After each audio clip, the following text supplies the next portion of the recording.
What's up everybody, it's Wednesday the 4th of May. Pretty sure that's the date. In fact, I'm almost entirely sure.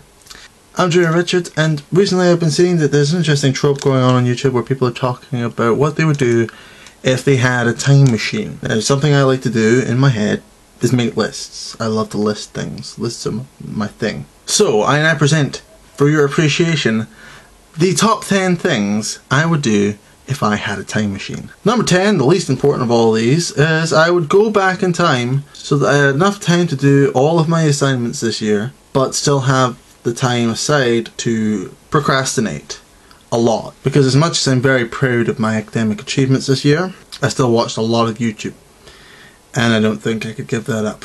Number 9, I would go back to the Stone Age and I would high-five Barney Rubble, because let's face it, Betty's a wid. Number 8, I would use the time machine technology to extend a trip to Berlin I took a couple of years ago. Berlin, one of my favourite cities in the world, so I just want to spend so much time there that it makes me sick of the place.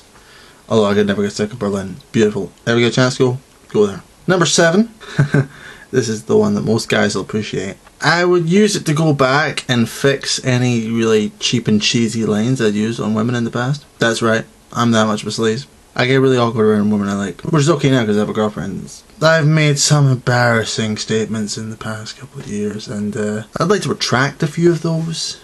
Number 6, I would stop myself going out with my first girlfriend. Let me explain. We went out for about 8 months, and I saw her twice. It wasn't an online relationship. We went to the same school. We lived pretty close to each other. I just don't think I was really ever too bothered about it.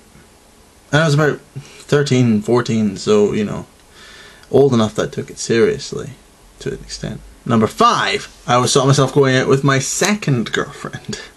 Here's an interesting story for you. So, we're out on a date in Glasgow. I'm 15, she says.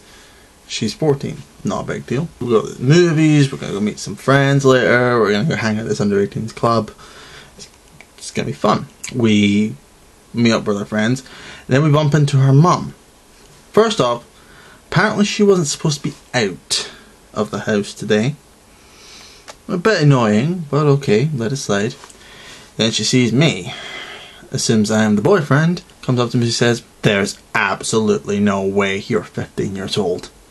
You're like 18 or something." I was like, "No, really, I'm 15. I have ID to prove it. I've never been ID to have to prove how young I am." But she still wouldn't believe me. I then made the mistake of telling my mum this story. She will not let me live that one down. Number 4, this is quite possibly one of the more important ones. I'd go to Seattle in the late 80s, early 90s, and I'd hang out with all the cool bands at the time. I wouldn't hang out with like Nirvana, Pearl Jam, stuff like that. They're all good, but I would be hanging out with the Presidents of the United States of America, the Young Fresh Fellows, the list goes on. I don't want to list them here because it would take me months. I'd also try to get a job at Sub Pop, just so I could be around all these cool bands all the time. I think it'd be really fun. Number 3, and this is a more altruistic one. I'd go back and I'd advise Abraham Lincoln that, you know, going to plays on your own is a little bit mainstream. Obviously, you know, judging by his beard, Abraham Lincoln was the first hipster, so he'd understand. I could possibly have saved his life. Sic Semper Tyrannosaurus, biatch. Number 2, I'd go back and see the Star Wars trilogy in the cinema for the first time round. I've seen the remasters, and I've seen the new trilogy, and I've seen Clone Wars, and it's all well and good. But to actually be there when it was culturally relevant, well, more culturally relevant than now, I think that could possibly be the best thing ever. And number 1, and this is because I'm an epic fanboy, I would want to go back and see Queen live at Wembley. I was brought up listening to Queen. Freddie has always been like an idol. Brian May is my favourite guitarist of all time. Wembley I've seen on tape about 100 times. I think I wore out the tape copy I had of that show from watching it so much. I think to go and see it live would be mind-blowing.